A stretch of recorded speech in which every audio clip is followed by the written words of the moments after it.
मेरी गाड़ी की चाबी कहाँ लेके जा रहे हो तुम? छोटी मैम साहब वो क्या बड़े साहब की ना गाड़ी खराब हो गई है, तो उनकी गाड़ी ना मैं गैराज में लगा के आया हूँ। और साहब को ना कार्यालय से भी लेने जाना है। वो क्या है ना, पार्टी प्रचार में भी जाना है ना। मुझे उससे कोई मतलब नहीं है। चाबी दो। वैसे ही मुझे जाना अपने दोस्तों के साथ पार्टी करने। अरे मैम साहब, अगर मैं आपकी गाड़ी नहीं लेके गया ना तो साहब वहाँ पे लेट हो जाएंगे। और पता है दूसरी पार्टी प्रचार में भी जाना है हमें। और आपको तो पता ही है ना, आजकल गाड़ियाँ कितनी ख़राब हो रही हैं, ट्रैफिक कितना हो रहा है।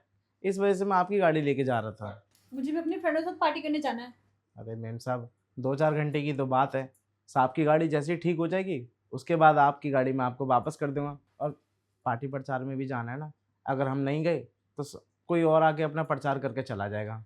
वो मुझे मतलब नहीं है उससे, ठीक है। पापा का काम है पापा जाने, तुम्हारा काम है तुम जानो। मेरा कोई इसमें हेडेक नहीं है। छोटी मैम साहब, 2-4 घंटे की तो बात है, दे दे। नहीं, बोल दिया ना, नहीं तो नहीं। पता नहीं तुम लोगों को क्या ही मजा आता है ये फालतू की नेतागिरी करने में। अरे मैम साहब एक बात बताइए, इसमें आपके पापा ही तो काम करते हैं। और ये तो आपके लिए बड़ी गर्व की बात होनी चाहिए कि हाँ, आपके पापा अच्छे खासे उसमें पार्टी प्रचार में जुड़े हुए हैं। तो तो क्या मतलब, आप नहीं चाहती, आप उनका सपोर्ट नहीं करना चाहती? ये सब काम मुझसे नहीं होता और मुझे कोई फर्क नहीं पड़ता इन चीजों से, ठीक है। पापा का शौक था, पापा घुसे हैं, लेकिन मेरा कोई शौक नहीं है और मेरी गाड़ी तो बिल्कुल भी नहीं जाएगी। मैम साहब मैं उनको कह के आया हूँ कि साहब आपकी गाड़ी ठीक करने के लिए दे के आता हूँ, और छोटी मैम साहब की मैं गाड़ी ले आऊँगा। और नहीं पहुँचा ना तो कार्यालय में साहब भी लेट हो जाएंगे। कोई बात नहीं, मैं क्या जानू, तुम्हारी गलती है, तुम जानो। अब मैम साहब दूसरी गाड़ी का अरेंज मैं कहाँ से करूँ? मुझे नहीं पता, तुम समझो कहाँ से करोगे। पता नहीं तुम लोगों को क्या ही मिलता है, शादी वादी करो, घर गृहस्थी देखो, ये फालतू काम में क्या ही पड़ा है तुम्हारा। अरे मैम साहब अभी हमको कोई शादी वादी नहीं करनी। हमने सोच लिया है कि हम अपना पूरा जीवन ना इस पार्टी में ही बिता देंगे। क्या? हाँ। पूरी जिंदगी? हाँ, मैं तो अपनी पूरी ज़िंदगी इसी पार्टी में बिता दूंगा। और साहब का उपकार है मेरे ऊपर। आपको पता है साहब ने मेरी कितनी मदद की हुई है? कितनी? उन्होंने मेरी बहुत मदद की है। मैं ना अब उन्हीं की सेवा में अपना ध्यान दूंगा बस। ठीक है, लेकिन शादी ना करने का रीजन ये सही नहीं है। देखिए मैडम, शादी करूंगा, बीवी आएगी, फिर बच्चे हो जाएंगे, मैं उनमें व्यस्त हो जाऊंगा। और उनमें व्यस्त हो गया तो पार्टी को टाइम नहीं दे पाऊंगा। लेकिन पार्टी को तो टाइम चाहिए ही चाहिए। आपको पता ही है ना, दिन भर में कितनी जगह पर प्रचार करने जाना पड़ता है। हाँ, कमाल का लड़का। लोग चाहते हैं कि बीवी बाल बच्चा करके इत्मीनान से रहे, ये काम करना चाहता है। मैम साहब शादी तो आपने भी नहीं करी, आपने क्यों नहीं किया अभी तक? मुझे शादी की क्या जरूरत है? क्यों? शादी, बिना शादी के मुझे सब कुछ मिल रहा है। मुझे भी बिना शादी के सब कुछ मिल रहा है। क्या मिल रहा है तुम बिना हाँ, शादी के? खाने के लिए मुझे मिल रहा है, पैसे मुझे मिल रहे हैं, रहने के लिए मुझे जगह मिल रही है। अब क्या चाहिए इंसान को सबसे ज्यादा? बीवी का प्यार वो तो नहीं मिल रहा, वो तो आपको भी तो अपने पति का प्यार नहीं मिल रहा है। मिल जाता है। कहाँ? तुम्हें क्यों बताऊं मैं? नहीं, देखिए मैम साहब, अगर आपके दिमाग में ऐसा कुछ चल रहा है ना तो हम बड़े साहब को बता देंगे सब कुछ जाके। अच्छा, हाँ, बड़े साहब को बताओगे? कि आप जो पार्टी वार्टी करने जाती हैं ये ठीक नहीं है आपके लिए। क्या बताओगे अपने बड़े साहब को? ये अभी बताओगे कि तुम भी तो उन पार्टी में जाते हो, तुम भी तो साथ में ही रहते हो, तुम भी तो हमारे साथ मस्ती मजाक करते हो और 2-3 शॉट लगाते हो। वो मैम साहब, वो तो आपके कहने की वजह से हम लगा लेते हैं। अब क्या करें, साहब ने हमारे ऊपर जिम्मेवारी छोड़ रखी है आपकी, कि आपको लेके जाना है, आपको लेके आना है। तो बस ठीक है, तुम मेरी बात छुपाओ, मैं तुम्हारी बात छुपाऊंगी। नहीं नहीं मैम साहब, हम आपकी ये बात नहीं छुपाने वाले। ठीक है, फिर मत छुपाओ, कल जो तुमने हरकतें की है रात को वो मैं बता दूंगी पापा को। ठीक है, बता दीजिए, हमें कोई दिक्कत नहीं है। और आपको क्या लगता है कि आप ही के साथ हम एक दो लगा लेते हैं क्या? अरे साहब तो हमें खुद इतनी बड़ी बोतल ला के देते हैं। वो नहीं, जो तुमने कल रात को किया है वो। कल रात? कल रात को क्या किया मैंने? तुम बताओ, तुम्हें याद नहीं है क्या? पीने के बाद तुम्हें याद नहीं रहता कुछ भी? ना मैडम, हमको तो याद नहीं है। छोटी मैम साहब, देखिए अगर हमने कुछ ऐसा वैसा कर दिया हो तो हम माफ़ी मांगते हैं आपसे। बस ठीक है, फिर तुम मेरी बात छुपाओ, मैं तुम्हारी बात छुपाऊंगी। देखिए, मैं नहीं चाहता जानना कि, नहीं चाहोगे क्या क्या तुमने? वही तो कह रहा हूँ मैं। देखिए, जाने न जाने में कोई गलती हो गई है तो माफ़ कर दीजिए। बाकी आप बता दीजिए हमसे क्या गलती हो गई थी। यही कि तुमने, छोड़ो, नहीं पता। नहीं मैम साहब, बताइए तो मैम साहब। अरे मेम साहब बताइए ना, हमने क्या गलती करी थी? गलती? देखो बहुत बड़ी गलती की है तुमने। अब मैं कैसे बताऊं, मुझे समझ नहीं आ रहा। मैं ये सोच रही हूँ अगर पापा को पता चला तो तुम्हारे साथ क्या करेंगे वो। हाँ मैम पापा ना। साहब देखिए छोटी मैम साहब, ऐसा मत करिए। अगर आप पापा को बताएंगी अपने तो वो तो हमें यहाँ से काम से निकाल देंगे, और यहाँ की वजह से तो हमारा घर चलता है। काम से? तुम्हें पता नहीं है तुमने क्या गलती की है। उस काम के लिए ना तुम्हें तो। छोटी मैम साहब अब इतना मत हमको वो करिए, हमारा अंदर से दिल बैठा जा रहा है, गला सूख रहा है हमारा। बता दो तुमने क्या गलती की है। दिमाग में एक ही बात चल रही है हाँ। कि रात को पीने के बाद ऐसी कौन सी गलती कर दी थी हमने, ऐसा क्या कर दिया था जो छोटी मैम साहब हमें बता नहीं रही है। बता दूंगी लेकिन तुम सह पाओगे ना। हाँ मैम साहब आप बताइए हमने क्या गलती करी थी। तुमने कल मेरी किस ले ली थी। मैम साहब सही कह रही हैं आप? हाँ। अरे मैम साहब इतना बड़ा झूठा नाम मत लगाइए हमारे झूठा ऊपर। नाम?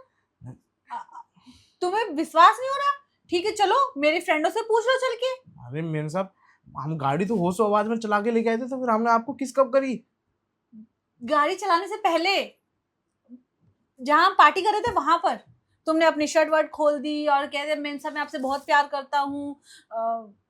ये सब बोल रहे थे तुम। नहीं नहीं मैम साहब, हमको लग रहा है ना हमसे ही कुछ गलती हो गई है।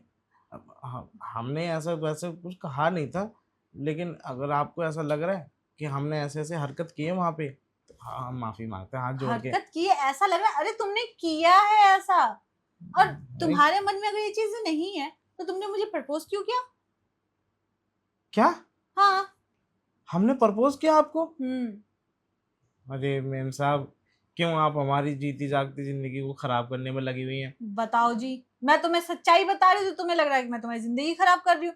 ठीक है फिर पापा को बताऊंगी नहीं मैं। नहीं मैम साहब, पापा को मत बताना। बड़े साहब को पता चल गया वो तो हमें काम से निकालेंगे, और 4-5 लोगों को सब पिटवा के ना हमारी हड्डी पसली और तुड़वा देंगे। यही तो सोच सोच के कल रात से मुझे नींद नहीं आ रही है कि तुमने आखिर इतनी मतलब कैसे किया तुमने ये। इतना हो गया वो, जोखिम जोखिम भरा काम तुमने कैसे कर दिया। नशे में हो गया होगा शायद। तो तुम्हारे मन में ऐसा कुछ है क्या मेरे लिए? मैम साहब देखिए किसी को कहना मत। नहीं कहूंगी बताओ ना। गाल पे जो पप्पी किए थे ना, गाल पे नहीं वो किए थे। होंठ पे जो पप्पी की थी ना, हाँ। वो सिर्फ एक ड्रामा था कि हम नशे में थे इसलिए आपको कर दी, लेकिन नहीं, सच में हमने आपको की थी। सच में किया था तुमने? हाँ। तुम नशे में नहीं थे? नहीं, वो तो हम ड्रामा कर रहे थे। लेकिन मुझे ऐसा क्यों लग रहा है कि तुम अब झूठ बोल रहे हो। नहीं मैम साहब वो अब आपको पता चल ही गया है। आपने हमें बताया कि हमने रात ये हरकत करी थी, तो हमें अब याद आ रहा है कि हाँ हमने ये हरकत करी थी, हाँ। और वो जानबूझ के करी थी। जानबूझ के किए? वो क्यों? वो इसलिए कि आपको पसंद करते हैं हम। अच्छा तुम मुझे पसंद करते हो? जी।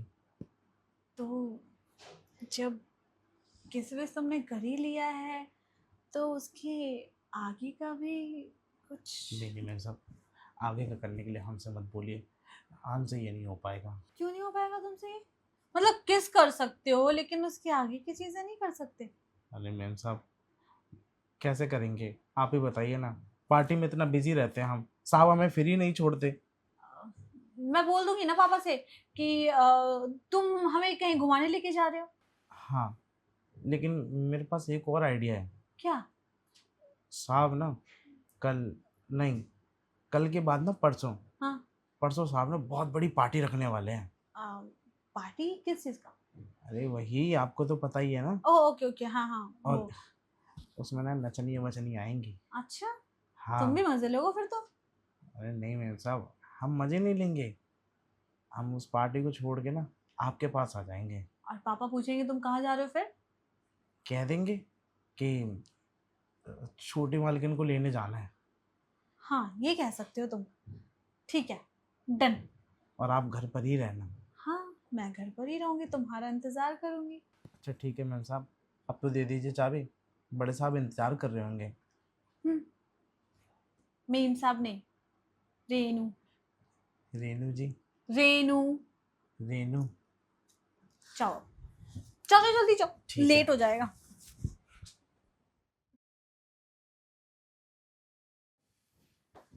अरे छोटी मैडम, आ गया मैं। आ गए तुम? क्या बात है संतोष, आज तो काफी हैंडसम लग रहे हो तुम। मैडम आप भी कुछ कम नहीं लग रही हैं आज। और वहां से तुम ऐसे चले आए, पापा ने कुछ कहा नहीं क्या? अरे मैडम वहाँ सबको सेटल करके आया हूँ, और बड़े साहब को नहीं बताया कि मैं इधर आया हूँ। क्या बात कर रहे हो, उन्होंने कुछ पूछा भी नहीं तुमसे? अरे वो क्या पूछेंगे, उनको पूछने का वक्त मिलेगा तब ना। वो तो 2 पैक लगाने के बाद एकदम सेट हो जाते हैं, लगे हुए नाच गाने में। कहना पड़ेगा, पापा की जवानी अभी भी वैसे ही है। अरे मैडम अभी आपको उनके बारे में नहीं पता। तो बता दो तुम। अरे कभी कभी तो वो गोरी मैडम को ही बुला लेते हैं। क्या बात कर रहे हो, सच में? मैं ही जाता मैडम लेने के लिए। चलो, पापा कहीं तो बिजी हैं, वरना सारा ध्यान मुझ पे ही रखते वो। अच्छा है, मुझ पे ध्यान नहीं है उनका। शायद इसी वजह से तो वो कोई कंप्लेंट नहीं निकाल पाते आपके बारे में। ये तो बात सही है। वैसे एक तभी बात तो। बताइए, क्या? ये आपने साड़ी क्यों पहनी है? तुम्हारे लिए। तुम्हें पसंद है ना साड़ी में रहना? तुमने कई बार कहा भी है कि मैम साहब आप ये छोटे ड्रेसेस मत पहना करिए, साड़ी पहना करिए। हाँ वो क्या है ना मैम साहब, आपको अच्छा नहीं लगता था जब आप वो छोटे छोटे कपड़े पहन के अपनी पार्टी शार्टी में जाते थे। इसीलिए तो तुम्हारे लिए पहना मैंने, कि मैं साड़ी पहनूंगी और तुम्हें बहुत अच्छा लगेगा। आप बहुत खूबसूरत भी लग रही है साड़ी में। क्या तुम भी ना ऐसे तारीफ करोगे? सच में, साड़ी में जो औरत की मतलब उसके जो फेस की बात निकल के आती है ना, वो एक अलग ही लगती है, अलग ही मिजाज की लगती है वो। सच में? हाँ, और आप भी बहुत खूबसूरत लग रही हैं सच में। ये काली बिंदी, आंखों में काजल, होठों पे लाली, हाय हाय मैडम। देखिए मेरा ना दिल खिंचा जा रहा है आपकी तरफ। तो आ जाओ ना पास, और मैं कहाँ रोक रही हूँ तुम्हें। मैं तो चाहती हूँ कि तुम और मैं हमेशा एक साथ पास पास रहें। आपकी तितली उल्टी हो गई है। वो हो जाती है कभी कभी। अभी सही है? नहीं, अच्छा। मैं सीधी कर देता हूँ। अब उड़ने लायक हो गई। हो गई? जी। देख लो, कहीं तितली का डंक लग गया ना तुम्हें, तो दिक्कत ना हो जाए। यही तो परेशानी है मैडम, कि तितली कभी डंक नहीं मारती। वो तो अपने पंख खोलती है और बस उसके बाद भंवरा उसके आसपास मंडराता रहता है। तो भबरा मंडराएगा तो तितली तो बेचारी पागल हो जाएगी। अब क्या करूँ, भंवरे की जो आवाज़ होती है ना, गुन, बस उसको सुन के तितली भी मदहोश हो जाती है। हम्म, बात तो तुम सही कह रहे हो। देखो, मेरे गूज़बम्प्स आ रहे हैं। अरे है। वैसे एक बात को मैडम, हाँ? मुझे नहीं पता था कि आप मुझे पसंद करते हैं। पता कैसे चलेगा तुम्हें? अ, तुमने अगर वो हरकत नहीं की होती तो मुझे भी नहीं पता चलता। वो तो मैंने जानबूझ के की थी, मैं भी चाहता था ना कि आपके दिल में मेरे लिए प्यार हो गई। जब तुम्हारे दिल में मेरे लिए प्यार है ही, तो इतना वेट क्यों करा रहे हो? वेट? हाँ। मैं? हम्म। जी मैडम आप कहें तो हम तो यहीं चालू हो जाएं। यही चालू हो जाते हैं ना, प्यार ही तो करना है। नहीं, लेकिन इस चीज़ को हम अंजाम बेडरूम में देंगे। बेडरूम में तो हम लास्ट में भी जा सकते हैं, शुरुआत तो यहीं से कर सकते हैं ना। ओहो, लगता है आपके भी मन में बहुत कुछ चल रहा है। सत्तू, हम्म, प्लीज। अब ये दूरी मुझसे बर्दाश्त नहीं हो रही है। वैसे मैं तुम्हें सत्तू बोल सकती हूँ ना? सत्तू? हाँ। लगता है पूरा घोल के पी के जाने का इरादा है। प्याज मिर्ची के साथ। अच्छा, मैं आपकी प्यास बुझा दूंगा, लेकिन हाँ कहीं ऐसा ना हो कि मुझे इस्तेमाल करने के बाद आप दोबारा पूछे भी ना। नहीं नहीं, ऐसा मेरा कोई इरादा नहीं है। मेरा तो इरादा है तुम्हारे साथ हर वक्त, हर पहर लिपटी रहूं बस मैं। तो क्या है ना, बड़े घर की लड़कियां कपड़ों की तरह इस्तेमाल। बस इससे ज्यादा तुम कुछ मत बोलो, ज्यादा बोलोगे तो मुझे गुस्सा आ जाएगा। अच्छा हम्म। तो ठीक है। ठीक क्या है, अब तो अंदर चलना है।